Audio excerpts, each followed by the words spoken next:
Hello everyone, my name is Fransiskus Bagus Prasojo, and today I'm gonna present to you my presentation about inside the computer and malicious programs. Alright, inside the computer. There are 5 key features inside of the computer. The first one, the motherboard. Second, CPU or processor. 3, RAM. 4, hard drive. And 5, power supply unit. Alright, the first one is the motherboard. The motherboard is the computer's main circuit board. It's a thin plate that holds the CPU, memory, connectors for the hard drive, and optical drives, expansion cards to control the video and audio, and connections to your computer's ports, such as USB ports. The motherboard connects directly or indirectly to every part of the computer. So essentially, the motherboard is like the body of the computer. It's like the organs of a human that's inside of the body. It stores the CPU, memory, and etc. Now, the second one is the CPU or processor.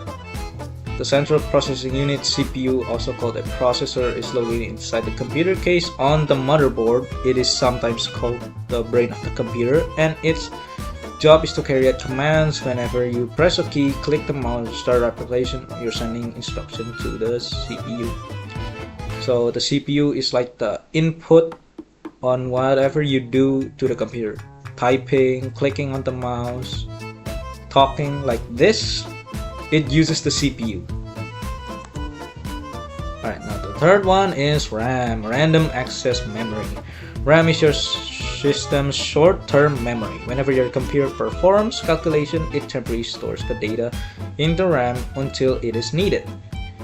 This short-term memory disappears when the computer is turned off. If you're working on a document, spreadsheet, or other type of file, you'll need to save it to avoid losing it. When you save a file, the data is written to the hard drive, which acts as long-term storage. So RAM is essentially how your computer works. For example, if you type something like "I'm thinking," it will write on the computer on the data and will always be there until you turn off the computer. But if you don't save the data that you've just made, it will disappear if you don't save it. And here comes hard drives. The hard drive is where your software, documents, and other files are stored. The hard drive is a long-term storage, which means the data is still safe even if you turn computer off or unplug it. Let's say you just made a Word document or a PDF. It has been made onto RAM. Now, if you save it, all the data will be stored into the hard drive. And when you turn off the computer, all the file that is you've used onto RAM will disappear. But in the hard drive, there is still part of the data, all of the data that you've saved. And when you turn on the computer and you want to use the file again or data, the RAM will use up its power to retrieve the data from the hard drive and display it again on your computer. That's why hard drive and RAM is so important when you want to save your file. Now, or the final one is the power supply unit. The power supply unit in a computer converts the power from the wall outlet to the type of power needed by the computer. It sends power through cables to the motherboard and other components. So essentially, it's like the food in our body.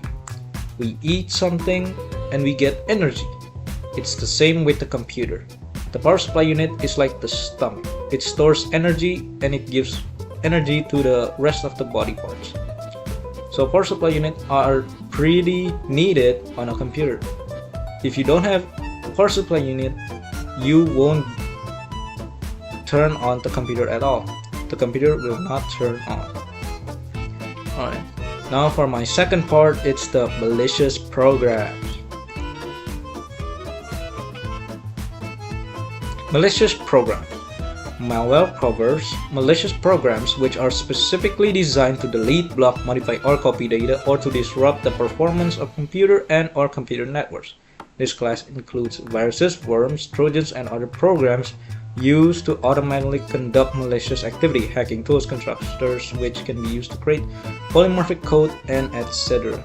So this is the stuff that you don't want to get your computer on. The first one is viruses and worms. Viruses and worms are malicious programs that self-replicate on computers or via computer networks without the user being aware. Each subsequent copy of such malicious programs is also able to self-replicate.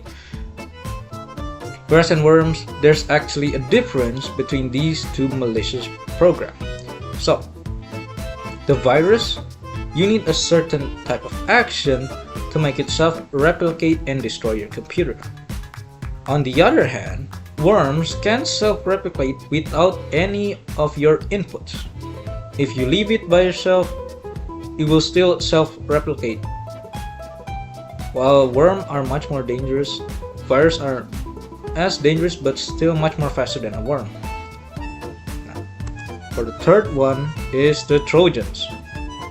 Trojans are malicious programs that perform actions which are not authorized by the user. They delete, block, modify, or copy data, and they disrupt the performance of computers or computer networks. Unlike viruses and worms, the threats that fall into this category are unable to make copies of themselves or self-replicate.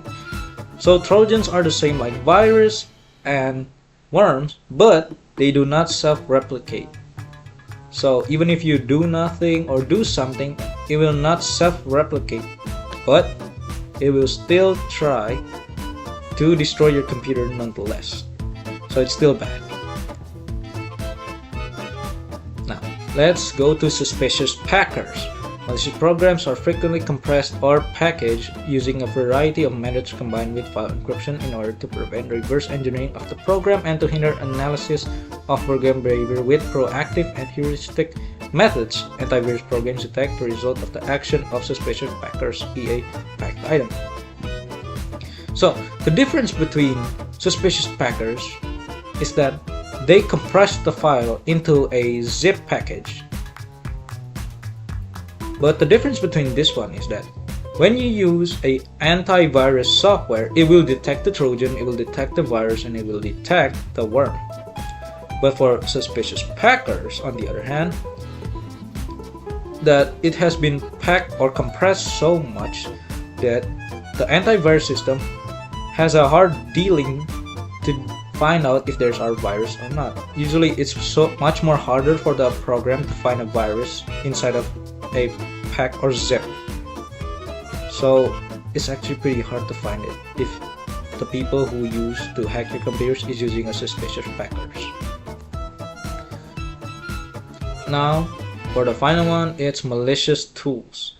Malicious tools are malicious programs designed to automatically create viruses, worms, or trojans, conduct DDoS attack on remote servers, hack our computers, etc.